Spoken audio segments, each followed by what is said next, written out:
it's a blessing to have a union. The reason why workers need a union today hasn't changed much since Marlin first joined the IAM back in 1971. The benefits and the guarantee on the job that I wouldn't be fired. And if I would get fired, I would have somebody to represent me. Marlin was the first in his family to join a union. You see, landing a union job back in the day meant a lot, especially if you were African American. And at the time, blacks, that's the only thing they had to represent them was the union. And on the railroad, all of us belonged to the union. And one thing that the union does, the union breaks down that color barrier.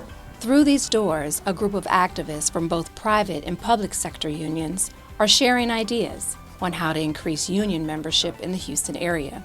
A few years ago, the presidents of a number of unions committed to try to grow the labor movement by promoting cooperation between unions in a few cities, and that's in Houston, Chicago, and Seattle. The idea is for unions to work together and grow the labor movement. Several times a year, the committee meets to discuss new ways to organize in today's climate. The three primary goals are gaining members internally and in new workplaces, training more members and staff to be better organizers, and using digital tools effectively to support organizing across the board. Fact is, the labor movement, in order to just hold on to the standards that we've won, needs to keep growing. Most workers here in Texas and in Houston are not in unions. We've only got about 4% of workers that are actually unionized, so it's very low compared to other parts of the country. Especially since Texas is a right-to-work state.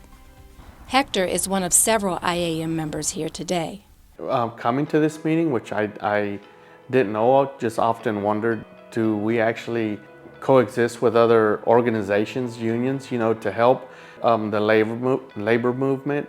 And that kind of did open my eyes to what a lot of the other unions are trying to do, brainstorm ideas on how to better organize, the labor movement and coming together, to help support one another. And I think that's awesome. It's about experimenting and trying new ways to reach workers, but also educating the public on who we are and how we can help. And we're planning a joint blitz, the House Call Blitz, where multiple unions will be involved in knocking on doors of people who work in other workplaces to ask them to join a different union.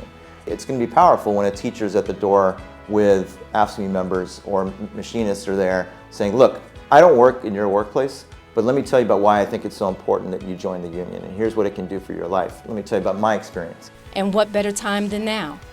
Public approval of unions is at the highest it's been in decades, and workers at non-traditional places like Apple, Starbucks, and Amazon are taking a stand. Workers are looking for us. We have to go out and figure out new ways to get to those workers and to organize larger numbers of workers quickly while we can. By the end of this year, the committee hopes to have added 10,000 new union members to the Houston region. I think what workers are starting to realize is unions are for all of us. They're not just for factory workers. They're not just for airline workers. They're for all of us.